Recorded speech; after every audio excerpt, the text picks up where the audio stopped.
शाम के 7 बजने को है। देश के सबसे विश्वसनीय, सबसे लोकप्रिय और नंबर 1 शो शंकराद में आप सभी का स्वागत है। आपके साथ मैं हूं चित्रा त्रिपाठी।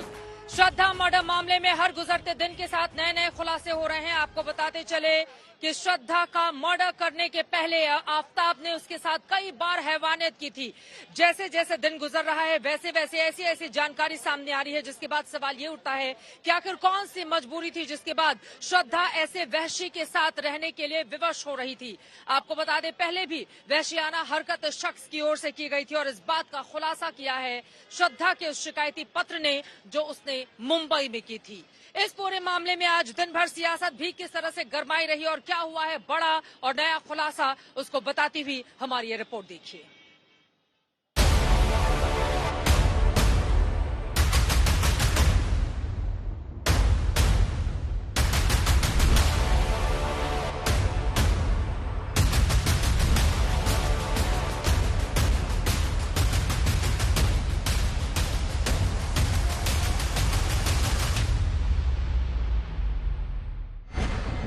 ये श्रद्धा की तस्वीरें हैं, शांत, सरल। ये किसी क्लासरूम का वीडियो लग रहा है। इसमें श्रद्धा भी हिस्सा ले रही है। स्टेज के ठीक बगल में वो अपने दोस्तों के साथ खड़ी है। श्रद्धा आफताब के साथ सुनहरे दिनों के सपने रच रही थी, मगर आफताब अपने दिमाग में अपराध और साजिशों की किताबें लिख रहा था। श्रद्धा आफताब के दुखों से भरी हुई थी। बावजूद इसके वो खुश रहने की कोशिश करती थी। इंस्टाग्राम पर अपलोड ये रील मई 2022 का ही है। तब भी आफताब के टॉर्चर को भी वो भुलाने की कोशिश में थी। अब श्रद्धा यादों में है और उसके टुकड़े टुकड़े करने वाला आफताब दिल्ली पुलिस की गिरफ्त में। आफताब से पॉलीग्राफ टेस्ट कर मिस्ट्री को सुलझाने की कोशिश जारी है। आफताब ने अपने पॉलीग्राफ टेस्ट में करीब 15 से 20 सवालों के जवाब दिए। अब दिल्ली पुलिस सेकंड फेज में ये कोशिश करेगी कि उन सवालों के जवाब निकाले जाएं जो अब तक अनसुलझे हैं। ऐसे में करीब 35 से ज्यादा और सवाल हैं जो आफताब को उनके जवाब देने हैं और शायद यही वजह है कि कल के और अगले 35 सवालों को जोड़कर करीब 51 ऐसे सवाल होंगे जिसको बहुत जल्द दिल्ली पुलिस आफताब से पूछेगी और उसका जवाब ढूंढेगी। दिल्ली पुलिस ने आफताब के माँ बाप का बयान भी दर्ज किया है और एक बार फिर से आफताब के घर पर पड़ताल करने पहुंची है। आफताब श्रद्धा को किस कदर टॉर्चर करता था उसका एक और सबूत सामने आया है। देखिए, ये श्रद्धा की चिट्ठी नहीं, आफताब के खिलाफ जैसे श्रद्धा की लिखी चार्जशीट है। ये चिट्ठी नहीं, आफताब के खिलाफ श्रद्धा की सबसे बड़ी गवाही है। चिट्ठी पर गौर कीजिए। 23 नवंबर 2020 और इसके सामने आने की तारीख यानी आज की तारीख पर गौर कीजिए, 23 नवंबर 2022। 23 नवंबर 2020 को यह चिट्ठी श्रद्धा ने मुंबई के कोलिंग पुलिस स्टेशन में लिखी थी। श्रद्धा ने शिकायत की थी कि आफताब से उसकी जान को खतरा है, वो उसे मारकर टुकड़े टुकड़े करने की धमकी देता है। आफताब मेरे साथ मारपीट और गाली गलौज करता है। आज उसने गला घोंटकर मुझे जान से मारने की कोशिश की। वो टुकड़े टुकड़े कर मेरी जान लेने की धमकी देता है और ब्लैकमेल करता है। मेरे साथ उसकी मारपीट के 6 महीने हो गए हैं। पुलिस के पास जाने का मुझ में साहस नहीं, क्योंकि उसने मुझे जान से मारने की धमकी दी है। इस चिट्ठी के करीब 1.5 साल बाद श्रद्धा की शिकायत का हर शब्द हकीकत में बदल गया। सिर्फ चिट्ठी ही नहीं, श्रद्धा ने अपना ये दर्द एक टीवी एक्टर से भी साझा किया था, जिससे उसकी मुलाकात समंदर किनारे सफाई अभियान के दौरान हुई। मैंने बोला प्रॉब्लम क्या है, बोला कि एक्चुअली मेरा जो बॉयफ्रेंड है वो ड्रग एडिक्ट है, मुझे मारता पीटता है, अब्यूज़ करता है मुझे जब वो नशे करता है, तो मैं चाहती हूँ कि मैं उसको इस चीज़ों से बाहर निकालूं। आफताब तो ड्रग्स के शिकंजे से बाहर नहीं निकला, उल्टा उसने श्रद्धा को ही नर्क जैसी जिंदगी दी। श्रद्धा ने मारपीट की बात अपने रिपोर्टिंग मैनेजर को भी बताई थी। करण बरार की मदद से श्रद्धा की शिकायत दर्ज हुई थी। मैंने यही इन्फॉर्मेशन शेयर की कि जो उसके साथ में हाथापाई हुई थी नवंबर में और जो फर्स्ट टाइम में उसको श्रद्धा ने रिपोर्ट किया था, बस वही डिटेल मैंने उसके शेयर बाद क्या किया आपने जब आपको मालूम पड़ा तो? तब मैंने उसकी हेल्प की थी मेरे फ्रेंड के थ्रू, जहाँ पे पुलिस स्टेशन उसको भेजा गया था और हॉस्पिटलाइज कराया गया। क्या इसके पहले कभी श्रद्धा ने आपको बताया कि उसके, क्योंकि आप नहीं, उससे मैंने पहले बताया मेरे को कोई जानकारी नहीं थी। मैं एक्चुअली ये सारी चीजें भूल चुका हूँ, मैंने कोई भी नई इन्फॉर्मेशन नहीं शेयर की। क्या वो फ्रेंड गॉडविन थे या राहुल राय? हाँ, गॉडविन से मैंने बात की थी, गॉडविन ने हेल्प किया था पुलिस श्रद्धा के पेरेंट्स को भी आपने कन्वे करने? नहीं, श्रद्धा के पेरेंट्स से मेरी कोई कॉन्टेक्ट नहीं। श्रद्धा के दोस्त भी हैरान हैं कि आखिर इतनी हैवानियत के बाद भी श्रद्धा आफ्ताब के साथ कैसे रह रही थी। उसके साथ हर दिन क्लास में गया हूँ, थिएटर में मैं उसके साथ था, कल्चरल वीक्स में मैं एंकरिंग करता था, वो डांसिंग करती थी। बहुत कुछ, बहुत देखा है उसको, समझा है मैंने, जाना है, लेकिन वो नहीं है वो इस तरह के इंसान।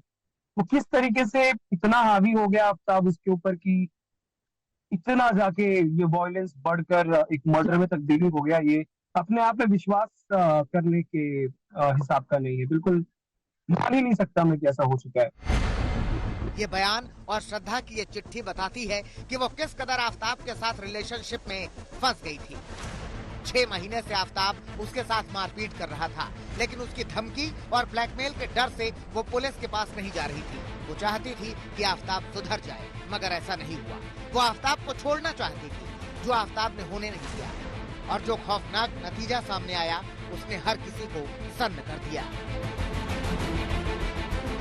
मुंबई से दिव्येश सिंह और उमेश शुक्ला और दिल्ली से हिमांशु मिश्रा, वरुण सिन्हा और अरविंद ओझा के साथ आज तक ब्यूरो। श्रद्धा मर्डर मामले ने एक बार फिर से लव जिहाद के मुद्दे को जिंदा कर दिया है। असम के मुख्यमंत्री हेमंता बिश्व शर्मा का ये कहना है कि इस पूरे मामले में अलग से कानून बनना चाहिए, तो वहीं दूसरी तरफ राजस्थान के सीएम अशोक गहलोत का कहना है कि हर मुद्दे को धर्म से जोड़ना ठीक नहीं है। आप जिहाद का खिलाफ बहुत बड़ा कानून देश में बनना चाहिए। तो ये आफ्ताब श्रद्धा का जो कांड हुआ, इस कांड से ये दोबारा प्रूव हुआ है कि देश को लाभ जिहाद का खिलाफ बहुत कड़ा कानून का जरूरत है। पर आपको क्यों लगता है ये तो एक क्राइम का केस है, ये कम्युनल केस कैसे हो? आपका दृष्टि में क्राइम है, मेरा दृष्टि में लाभ जिहाद है। आपका और मेरा बीच में नजरिया का डिफरेंस है। ये घटना है, घटना दुर्घटना है। ये तो नाम दे दिए गए हैं, नाम दे दिए गए हैं, जुमले कर दिए गए हैं, जुमले कर दिए गए हैं। आप इसको किसी रूप में ले लीजिए, ये तो कोई नई बात नहीं। सदियों से इंटरकास्ट, इंटर धर्म के नाम पे जो शादी होती है, कोई नई बात तो नहीं है। पर जब आपने टारगेट बना दिया एक कौम को, एक धर्म को, उसके आधार पे आपकी राजनीति चल रही है देश के अंदर, उसका फायदा आपको मिल रहा है। क्योंकि धर्म के नाम पर, जाति के नाम पर इकट्ठा करना हो, संगठित करना हो, मॉब क्रिएट करना हो तो बड़ा आसान काम है। आग लगाना बड़ा आसान है, आग को बुझाने में वक्त लगता है। और अब बात दिल्ली की सियासत की करेंगे, जहां पर वीडियो वॉर की नई किश्त आज जारी की गई है। आपको बता दें, भारतीय जनता पार्टी की ओर से आरोप लगाए गए हैं कि किस तरह से सत्येंद्र जैन और उनके वकील एक के बाद एक लगातार झूठ बोल रहे हैं अपनी डाइट को लेकर, क्योंकि वीडियो के भीतर ये साफ साफ देखा जा सकता है कि जेल के अंदर सत्येंद्र जैन किस तरह से अलग अलग व्यंजन का लुत्फ उठाते हुए नजर आ रहे हैं। जबकि वहीं इस मामले में अदालत में भी सुनवाई हुई सत्येंद्र जैन की डाइट को लेकर कि उनको जेल प्रशासन ठीक से खाना नहीं दे रहा है। अब ये रिपोर्ट।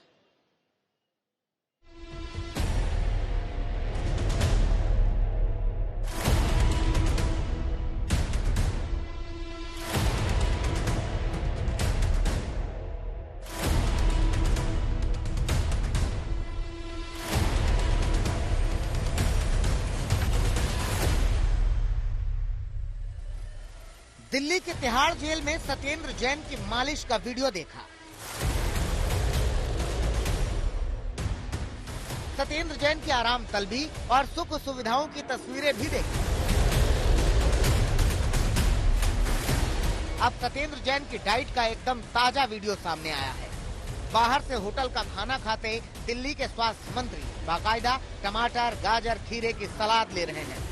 वीडियो 13 सितंबर की शाम करीब 4 बजे का है। सीसीटीवी वीडियो में सत्येंद्र जैन खाना खाते नजर आ रहे हैं। कुछ देर बाद कमरे में एक शख्स आता है और जैन को प्लेट में खाने को कुछ देता है।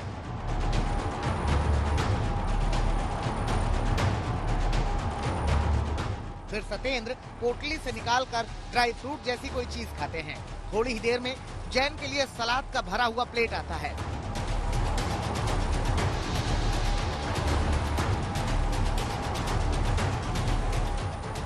गाजर, टमाटर, केला और धीरे धीरे सत्येंद्र जैन पूरी थाली साफ कर देते हैं।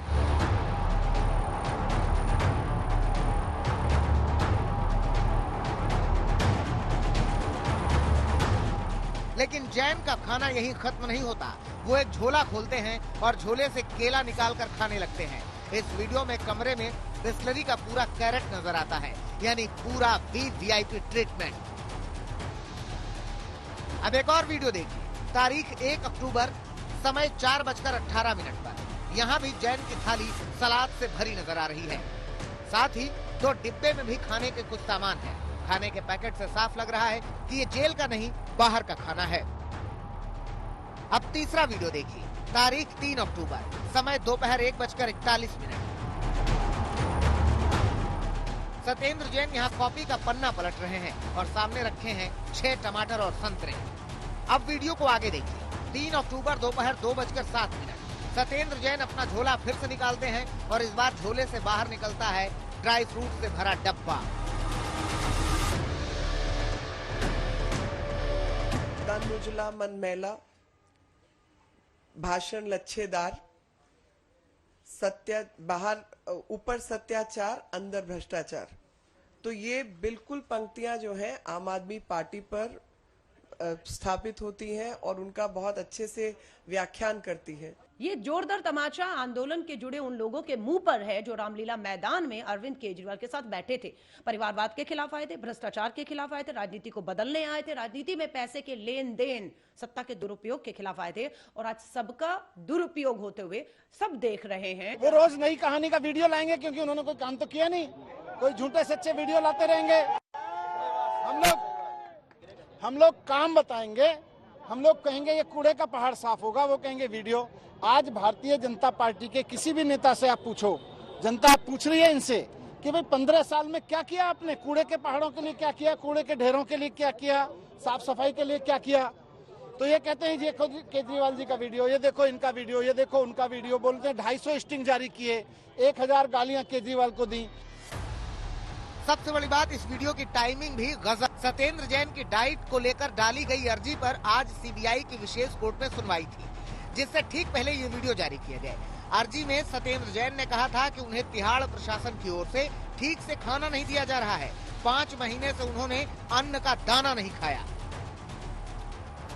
5 महीने में उनका 28 किलो वजन कम हुआ है। लेकिन तिहाड़ जेल के सूत्रों के मुताबिक जैन का वजन तो 8 किलो बढ़ गया है।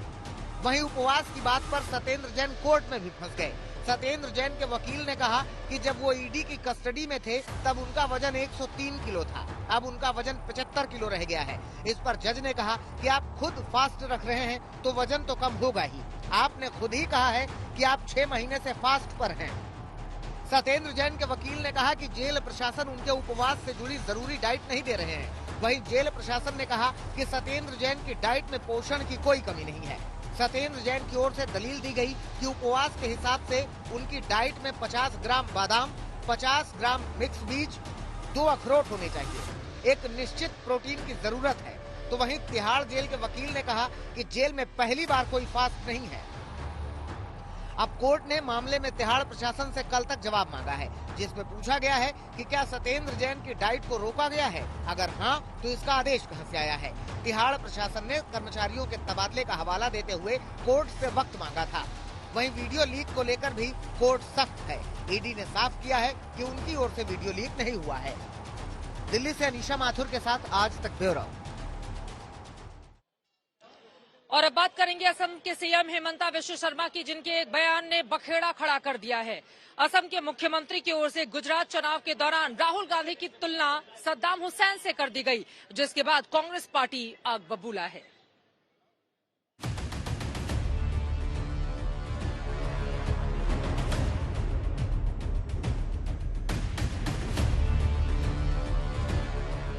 दाढ़ी भी गजब चीज है, आदमी के चेहरे का आकार बदल देती है। कभी कम उम्र का बच्चा सयानी बात करे तो कहते हैं पेट में दाढ़ी होना।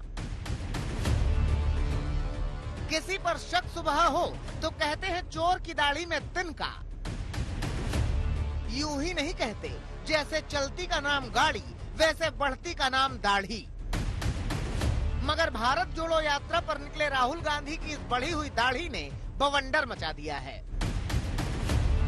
असम के मुख्यमंत्री हिमंता बिस्वा शर्मा चुनाव प्रचार करने गुजरात पहुंचे तो राहुल गांधी के दाढ़ी वाले लुक की तुलना सद्दाम हुसैन से कर दी। अभी अभी मैं देखा उनका चेहरा भी चेंज हो गया है। मैं थोड़ा दिन पहले टीवी का इंटरव्यू में बोला हूं कि ठीक है, चेहरा अगर थोड़ा चेंज हुआ है कोई बुरी नहीं है, लेकिन आपको चेहरा चेंज ही करना है तो थोड़ा वल्लभ भाई पटेल जैसा कर लो, या तो नहीं तो जवाहरलाल नेहरू जैसा कर लो, वो भी चलेगा।